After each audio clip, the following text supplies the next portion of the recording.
Всем привет! Вы на канале Переезд в Россию, в деревню. Сегодня снова будет огородное видео немножечко. Наконец-то немножко земля просохла и есть возможность посадить свеклу. Нарезала я вот такие ряды, насыпала я в ряды скорлупу от яиц. Скорлупу я засыпала для того, чтобы семена не съела медведка. Очень много медведки, чем только не травили, и цепи, и гранулы покупала, и все бесполезно, сжирают все, кроме лука и чеснока.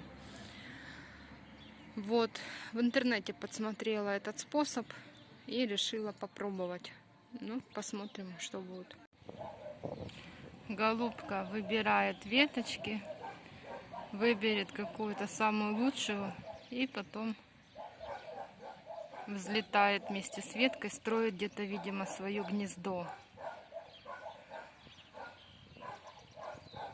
Вот, сейчас полетит.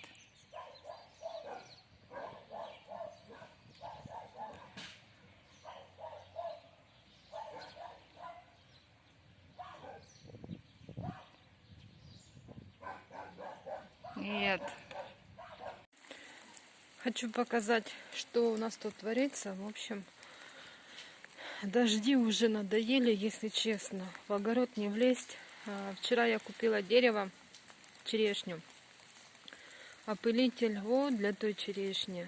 Первая черешенка — это сорт бычье сердце. Вот это, по-моему, то ли дайкона, то ли как-то по-другому называется, забыла. Но на букву Д.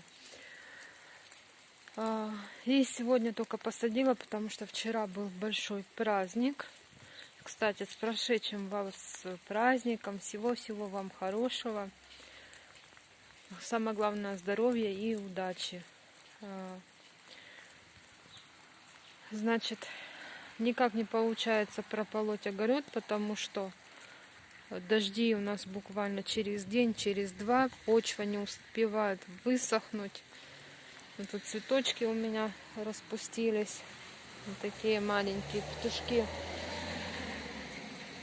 Здесь я хочу, как только просохнет, протяпать, брать траву. И сюда хочу посадить тыкву и кинуть плети на забор.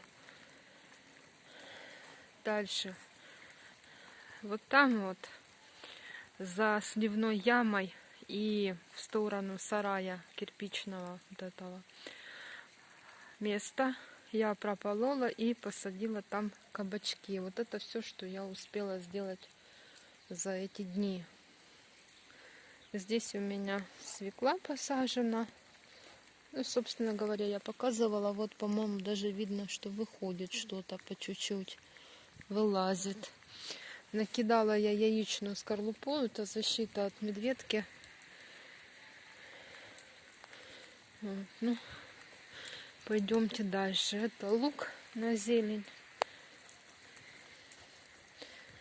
Здесь вот в рядках, если присмотреться, укроп. Там редисочка взошла. Щавель растет. Вот такое. Морковка там всходит уже. Смотрю, что есть в рядках. Ну, на этом все. Буду заканчивать видео. Телефон не хочется просто мочить. Всем всего хорошего. Всем пока.